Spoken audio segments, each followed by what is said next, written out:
hindi siya nakakasawang kainin dahil hindi siya ganun katamis, 'di ba? Pag super tamis naman kasi, 'di ba, nakakasawa siyang kainin. Hey guys, it's me again, Akel, at eto na nga guys, nakabili na ako ng peanut. So bali 1.5 kilo ang nabili ko dyan at may balat nga pala siya. Pero depende po sa atin, pwede din tayong gumamit ng walang balat. And naglagay na nga pala ako ng mantika dito sa kawali. Bali ang gamit ko ay olive oil guys.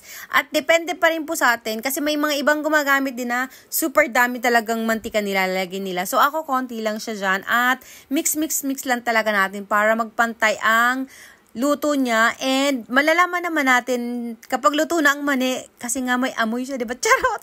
So yung amoy ng mani, diba, malalaman naman natin dyan kung luto na siya. Pero kailangan dire-diretso po ang pag-mix natin para pumantay po siya. At nilagyan ko na rin siya ng sugar, naglagay na rin ako ng powder milk dyan. Then naglagay din ako ng butter at hindi ko lang naipakita yung butter at hindi naka-on yung phone ko nung nagsushoot ako.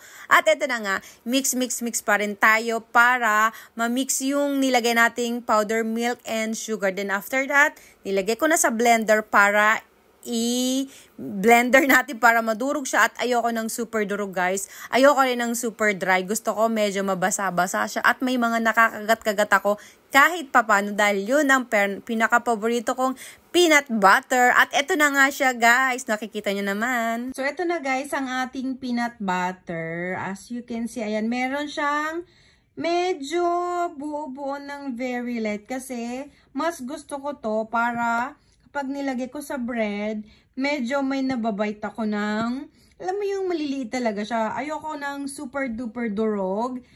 Pero iba't iba naman tayo guys. Siyempre may mga gusto din na super durog. Ako naman, ito talaga siya. Ito yung pinaka gusto ko.